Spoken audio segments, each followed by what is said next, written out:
Palakkad NDA സ്ഥാനാർത്ഥി ശോഭാ സുരേന്ദ്രന് vote അഭ്യർത്ഥിച്ചുകൊണ്ട് കേന്ദ്രമന്ത്രി സുരേഷ് ഗോപി കുടുംബയോഗങ്ങളിൽ സംസാരിക്കുകയാണ്. ഇപ്പോൾ മേലാമുറിയിലെ കുടുംബയോഗത്തിലാണ് കേന്ദ്രമന്ത്രി സംസാരിക്കുന്നത്. തത്സമയ ദൃശ്യങ്ങൾ കാണാം.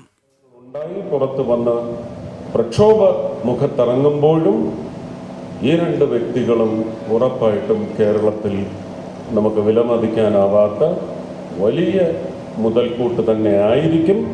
തെരഞ്ഞെടുക്കപ്പെട്ട് വന്നു കഴിഞ്ഞാൽ ഭാരതീയ ജനതാ പാർട്ടിക്കോ NDAക്കോ അല്ല അതിൻ്റെ കരുത്ത് പകരുന്നത്, മറിച്ച് കേരളത്തിലെ ഒരുപക്ഷെ ഉഴലുന്ന താഴെത്തട്ടിലെ ജീവിതം അനുഭവിച്ചു കൊണ്ടിരിക്കുന്ന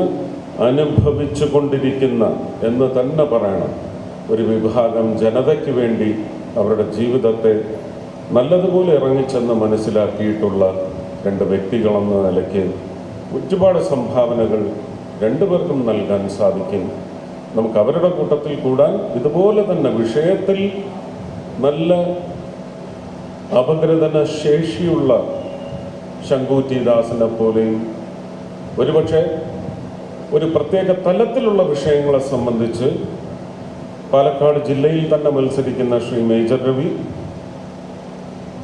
വടക്കാഞ്ചേരിയിലെത്തുമ്പോൾ ഉല്ലാസ് ബാബു, ഇവർക്കൊക്കെ ഒരുപക്ഷെ അന്തിച്ചർച്ചയ്ക്ക് വലിയ കുത്തക കമ്പനികളിൽ നിന്ന് പണം വാങ്ങി സബ്സ്റ്റൻസ് നിറയ്ക്കുന്ന ചാനലുകളിൽ വന്നിരുന്ന് മാത്രം ജനങ്ങൾക്ക് വേണ്ടി സംസാരിക്കുവാനാണ് നമ്മൾ അവസരം ഇതുവരെ നൽകിയിട്ടുള്ളത്.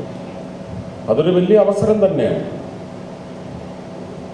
പക്ഷെ അതിൻ്റെ ലാഭം രാഷ്ട്രീയപരമായിട്ട് ഒരുപക്ഷെ ഭാരതീയ ജനതാ പാർട്ടിക്ക് ഇന്നും കരുത്തുള്ള ജനപ്രതിനിധി സ്വഭാവമുള്ള ഒരുപക്ഷെ വിജയം എന്ന് പറയുന്ന ഒരു അനുഗ്രഹം മാത്രമില്ലാത്തത് കൊണ്ട് ചാനൽ ചർച്ചകളിൽ വന്ന് ഒരുപക്ഷെ നിയമസഭയിൽ ഡെലിബറേഷൻസിലൂടെ അവിടുത്തെ അവരുടെ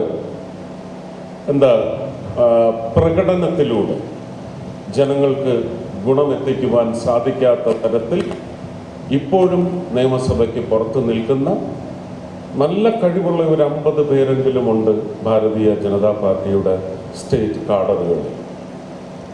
ഇവരൊക്കെ എത്രയോ കാലമായിട്ട് ശ്രീ V. മുരളീധരൻ സംസ്ഥാന അധ്യക്ഷനായിരിക്കുമ്പോൾ വലിയ മുന്നേറ്റം ഉണ്ടായിട്ടുണ്ട്. പക്ഷെ നമുക്ക് വിജയത്തിൻ്റെ ഒരു കോളത്തിനകത്ത് നമ്പറുകൾ വന്ന് ചേർക്കുവാൻ സാധിച്ചിട്ടില്ല. ശ്രീ P. K. കൃഷ്ണദാസ്